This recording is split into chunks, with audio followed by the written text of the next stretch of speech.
Magandang hapon, Pilipinas! Narito na naman ang inyong balerina ng bayan, si Lisa Macuja, na bumabati sa lahat ng nakikinig sa DZRH at sa lahat ng nanonood ng RHTV, lalong-lalo na sa ating mga kasamahang alagad ng sining at kultura sa buong bansa. Sa darating na November 18, that's next Sunday, mayroong gaganapin na espesyal na palabas sa CCP kung saan maglalagay ng 40 piano sa stage at magtutugtog ang mahigit na 300 pianista between the ages of 8 and 80. Abahe, talagang kakaibang konsyertong ito at karapat-dapat pag-usapan dito sa Art to Art. Kaya sa hapong ito, inimbita natin ang mga kinatawan ng organizers ng konsyertong Forte at 40, ang Piano Teachers Guild of the Philippines, para matanong natin kung papaano nila pinagplanuhan at pinaghandaan ang palabas na ito. Itinatag noong 2 ng Nobyembre 1972, ang Piano Teachers Guild of the Philippines ay binuo upang lalong mapahusay ang music education sa Pilipinas. Ang founding president nito ay si Maestra Milagros de Ocampo, samantalang ang namayapang National Artist for Music na si Lucrecia Casilag ang naging honorary president hanggang 2008. Sa kasalukuyan, abala ang Piano Teachers Guild sa pagpapalaganap ng profesionalismo sa larangan ng pagtuturo ng piano sa pamamagitan ng mga refresher seminars, master classes at mga workshops sa piano performance, pedagogy at repertoire building na isinasagawa ng mga local at foreign-based teachers. Nag-oorganisa rin sila ng mga patimpalak at konsyerto para lalong mahasa ang kanilang mga miyembro at ang mga estudyante nito. Isang malugod na pagbati ang hatid ng Art to Art sa mga kinatawan ng Piano Teachers Guild of the Philippines sa pangunguna ng kasalukuyang Pangulo na si Ginoong Anthony Sy. Kasama po natin ang Pangulo ng Piano Teachers Guild of the Philippines na si Mr. Anthony Sy at si Ma'am Lourdes Guillen, who is a board member of the group. Magandang hapon po and welcome to Art to Art. Magandang hapon. Okay, sir, let's begin naman with a backgrounder on the Piano Teachers Guild of the Philippines. Paano nagsimula ang grupong ito and of course, who were its founding members? Well, the Piano Teachers Guild was founded in 1972. No? 72? Yeah. In 1971, ang unang naitatag ay Philippine Society for Music Education and then yung Philippine Choral Conductors Association tsaka Philippine Society for the Organist. No? Okay. So after a year, our founding president, Professor Milagros de Ocampo, together with national artist Lucrecia Casilag, founded the Piano Teachers Guild of the Philippines. So Ms. Casilag was our honorary president until her death in 2008. Okay. And ano naman ang goals ng organisasyon na ito? Well, of course, our goals is to promote the standard of piano teaching here in our country. So we help the students to be exposed in various activities and venues. And we also help our teachers to be upgraded from time to time in their standard of teaching. Okay. Ma'am Lourdes, kayo po ay miyembro ng grupo almost since its founding years. And bahagi po kayo ng 40th anniversary concert ngayon. How does it feel po to have grown up with this group sa apat na dekada na po?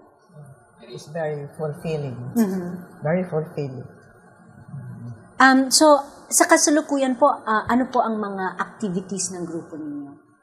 Meron kaming piano festivals, competitions, and mga talented pianists namin na are abroad. And they've won competitions. Okay. So, dinadala ninyo ang mga estudyante from abroad para kasi tumugtog sila dito sa Philippines. Okay. So, And how does one become a member po of the Piano Teachers Guild of the Philippines? So, they're graduates of numerous universities and the College of Music universities, and they can apply to be membership, and they would be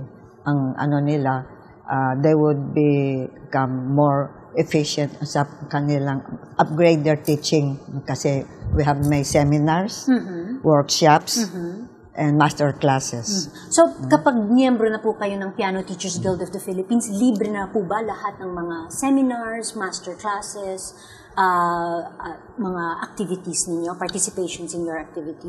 They have to pay membership fee. May membership fee. So, for lifetime, wala na silang babayaran sa lahat ng mga seminars. Okay. So, there was a time na halos lahat ng mga bata nag-aaral ng piano. Ako nag-aaral ng piano nung bata ako. And lahat ng mga bata ito usually nanggagaling sa mga exclusive schools.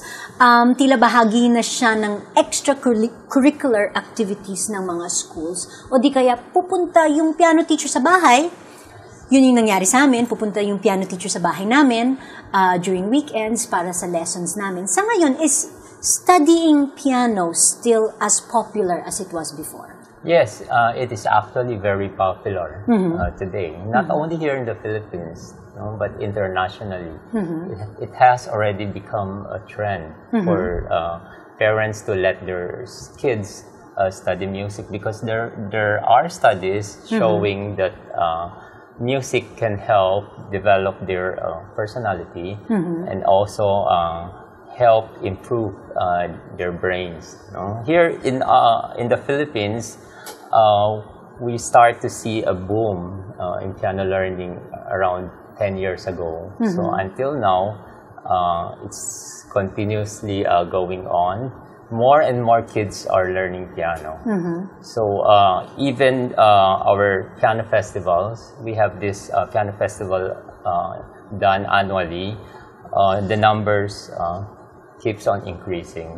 We started from just around less than 100. Now we are already more than 300. And also in our competitions, more and more kids are joining our competitions. So piano learning has already become a trend. Not only in Metro Manila, it's all over the country. Okay. And I'm sure maraming nagtatanong ng question na ito sa inyo. At what age dapat mag-umpisang mag-aral ng piano? Well, what's the proper actually, age? Kids can start learning music as young as 2-year-old. Yung hands-on na piano, kasi ang traditional na concept natin na lesson is one-on-one. Pero ang trend ngayon, may mga group classes para sa maliliit na bata. Now, for one-on-one, regular kids, it's ideal to start them at 4 to 5-year-old. But in some cases, there are some gifted child who can start as early as 2 or 3 years old. Okay. So, on the other side of the coin naman, when are you too old to start learning the piano? Actually, there's nothing really too old. Ako, late na ako nag-start mag-aral. I started when I was almost 17. Okay. And nobody thought that I would become a musician. So, and I have handled grandmothers, grandfathers as old as 75. Well, they just do it for pleasure, but they can still play, of course. They don't really become professional pianists, but they get to learn some songs and they really enjoy what they are doing. Okay.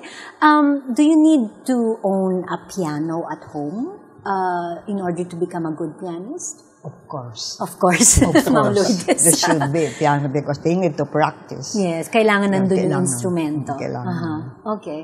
Out of every 10 or 20 students you have, how many are likely to take playing seriously po? In my case, not all of them are taking seriously, but they want to take up to high school. Okay. If you don't become a professional pianist, parang how can the experience of learning to play the piano still be of value sa inyo in your daily lives? Because they participate in the piano festival, so they become accomplished. Okay. So nag-build siya ng confidence. Yes. And of course, yun nga, there's a study nga that says that if you learn music, you become better at math, better at concept analysis, no? Yeah. Can I add something to that last of course, question? yes, please. So, even they don't continue as professional pianists, they already learn the basics, they have the technique, so anytime they want to play something, they can. So, for example, there are parties, occasions, they can always perform. And you know, music is a very good outlet. If you are happy, if you are sad, you can always play something and enjoy yourself. In a way, I guess it's like reading. If you know how to read, you can really just take it up, read for pleasure at any time, at any point, and you know, just enjoy it. It's actually a skill that you acquire, and it will be with you for life. Yeah. Okay, that's fantastic. Marami pa po tayong pag-uusapan kasama ang mga kinatawan ng Piano Teachers Guild of the Philippines. Dito pa rin sa Art to Art, magbabalik po kami pagkatapos ng ilang paalala. Programang hatid ay sining at kulturang para sa lahat. Magbabalik ang Art to Art. Schedule ng mga inaabangang konsyerto, update sa mga magagandang panoorin sa mga tanghalan at teatro. Narito na ang Art to Art Calendar.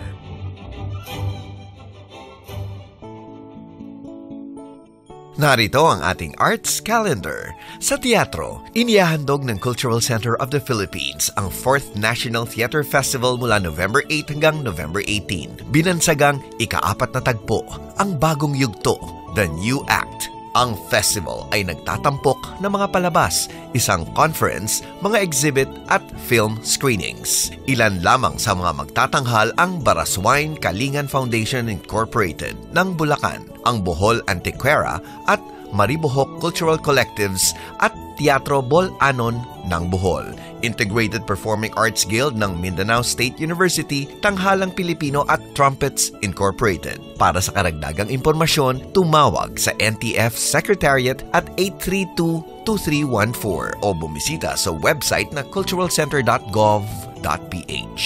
Sa Sining Biswal, nagbibigay pugay ang Alternative Contemporary Art Studio sa mga sumakabilang buhay sa pamamagitan ng isang exhibit na pinamagatang In Loving Memory 5 na makikita sa Shrine of St. Therese of the Child Jesus and Columbarium, Newport Boulevard, Pasay City. Ito ay isang art project ni Father Jason K. D. Makikita ang exhibit hanggang November 30. Para sa kumpletong detalye, tumawag sa 636-6279 o bumisita sa website na therese.ph. Samantala, bilang pagdiriwang ng 250th anniversary ng British occupation ng Manila at Cavite, inihahandog ng Philippine Map Collectors Society o PHIMCOS at ng Embassy of the United Kingdom ang isang exhibit na nagsasalarawan sa bahaging iyon ng kasaysayang Pilipino. Pinamagatang British Occupation of Manila and Cavite, 1762 to 1764. Ang exhibit ay makikita sa Yuchengco Museum, Makati City hanggang December 1. Tampok dito ang mga British, Filipino, German at Spanish maps, prints at rare books ng Pilipinas na nilimbag noong 18th century. Para sa karagdagang impormasyon, tumawag sa 889-1234 o mag-email sa info@yuchengcomuseum.org. Usapang sining at kultura para sa lahat. Kasama ang balerina ng bayan, si Lisa Macuja. Art to Art. Kasama pa rin natin sina Anthony Sai at Lourdes Guillen ng Piano Teachers Guild of the Philippines at nadagdagan din tayo ng isa pang panauhin, si Kyle Lee na isa sa pinakabatang performers sa Forte at 40 concert next Sunday. Kyle, welcome sa aming programang Art to Art. Welcome. Ilang taon ka na, Kyle? 7. 7 years old ka na. Oo. At anong taon kang nag-umpisang mag-aral ng piano? Nag-umpisa ako sa 5. 5. So, 2 years ka nang nagpa-piano? Excited ka ba sa dadating na linggo? Magpa-piano ka? Anong tutugtugin mo? Surprise hidden. Akala ko sasabihin mo sa akin, surprise yung tutugtugin mo. Okay. Nakapagtugtog ka na before sa mga concerts? Oh. What about competitions? Nakapag-compete ka na ba? Konti. Konti. Anong mas enjoy ka? Magtugtog ng piano habang mag-isa ka lang at walang ibang nakikinig sa'yo? Or tumungtong sa entablado at magtugtog ng piano at maraming nakikinig sa'yo? Yung turkey in the straw. Ano? Yung gusto ko tugtugin yung turkey in the straw. Gusto mong tugtugin yung turkey in the straw. Okay, Sir Anthony, paki-explain naman sa amin, ano yung turkey in the straw? But it's actually a children's piece. Okay. That he loves to play. Sino ang teacher mo, Kyle? Yung teacher ko ay Teacher Irma Tanshu. At isa siyang miyembro ng Piano Teachers Guild of the Philippines. She's actually my first teacher. Oh, I see. So we have the same teacher. Okay, so let's talk more about the concert this Sunday. Forte at 40. As sinabi nga na sa introduction, merong mahigit na 300 pianists na tutugtog on 40 pianos. Yes. Okay, saan nanggaling itong concept? How was it planned? How was it organized? What's going to happen next Sunday? Yes. We are celebrating our 40th founding year. So initially, we are thinking of doing something that many people can join. So we are planning for a reunion of all the former board members and of course all the members. So since we are pianists, we are a musician, the first thing that come into our mind is that we need to have an anniversary concert. You know? So initially, I was thinking of 5 to 10 pianos. You know? But then, we are at the same time doing fundraising for our future projects. You know? So I was thinking about the stage of CCP, and I don't know, something just came into my mind. Sabi ko, why not 40? You know, parang bongga ito. You know? At ito yung paraan para mag-attract ng maraming audience. You know? Because kung 5 pianos, 10 pianos, paano namin pupunuin ang CCP? So, of course, logistic, maraming considerations, you know. So the first person I talked to was the owner of Lyric Piano. You know, she has been sponsoring our projects for the past years. So tinanong ko, sabi ko, Miss Joy, kung mag-40 pianos kami, willing ba kayo mag-sponsor? And she immediately said yes. Sabi ko, wow. So pati pag-transport ng mga piano na yun. Everything is free. They will provide everything. Okay. And then the second thing is, of course, CCP. No? Coincidentally, the president of CCP, Dr. Raul Zunico, is my boss at UST. Okay. So I talked to him. Sabi ko, Sir, balak ko mag-40 pianos. No? Baka pwede niyo kaming bigyan ng venue grant or mag-co-production tayo. No? So sabi niya, yeah, why not? No? but we have to check, kakasya ba ang 40 pianos? So sabi ko, probably, no? Because we have been doing 10 pianos at UST, no?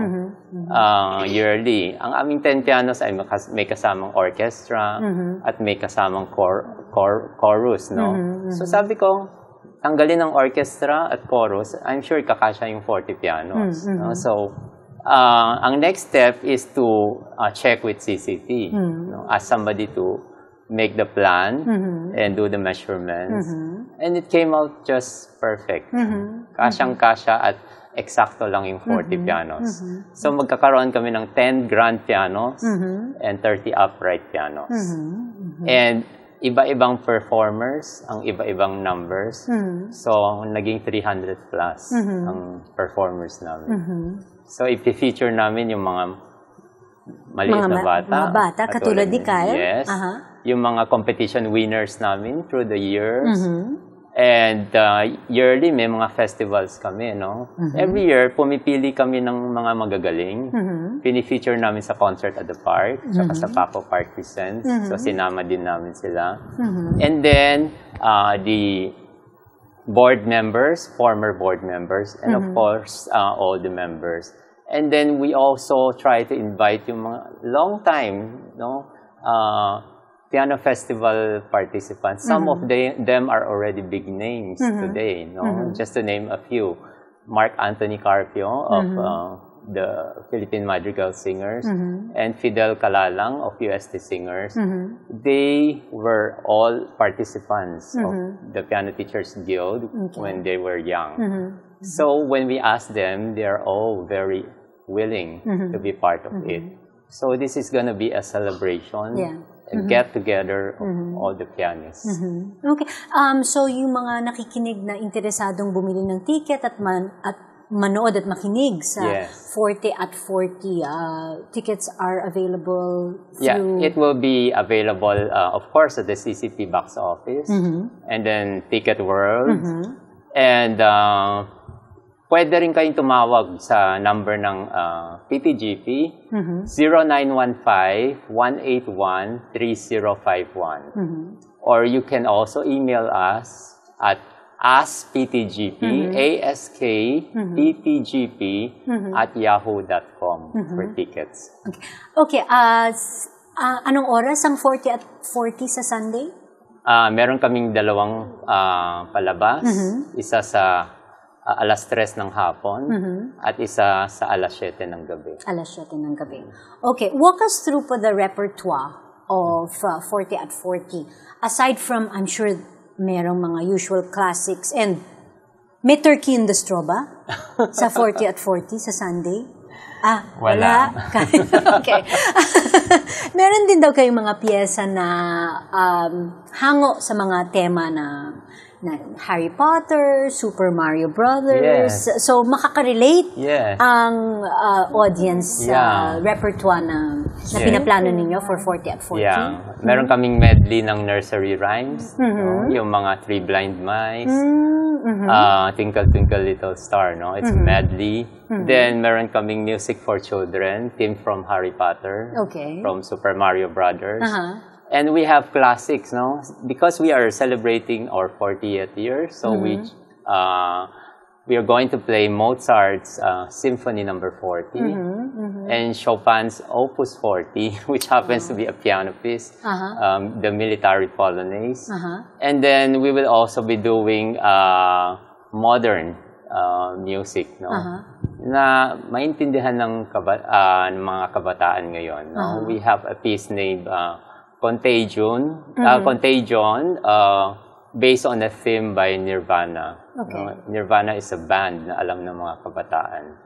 And then, meron din kaming Filipino music.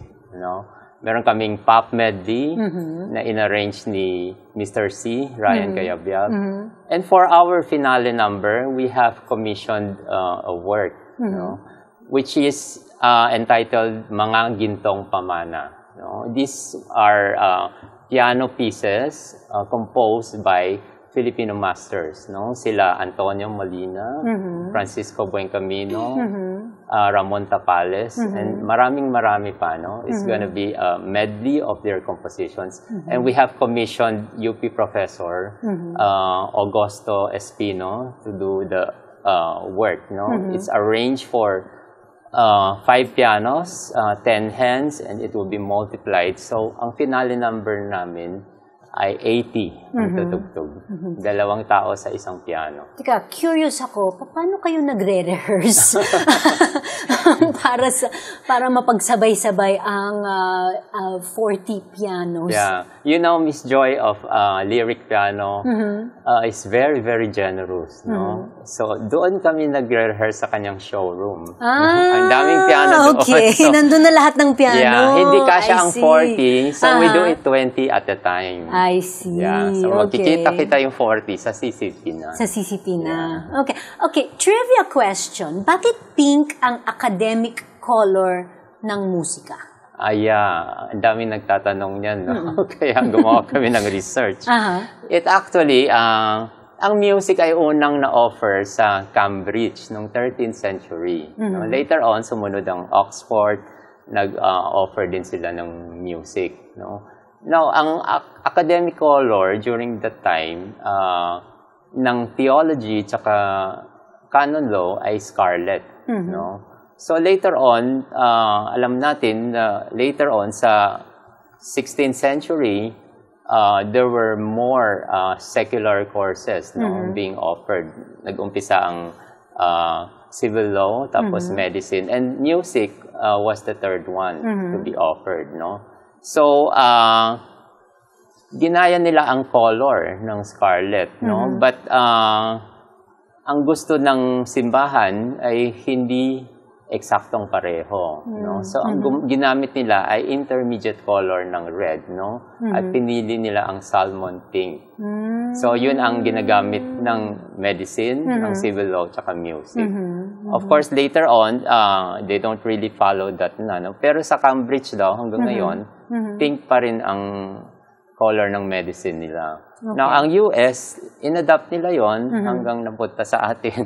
So, hanggang ngayon, ang academic color ng music ay pink. No? So, we use pink to represent music. I see. Yeah. So, lahat, pag may occasions kami, naka-pink kami. Kaya si Ma'am Lourdes ay naka-salmon pink. Yes.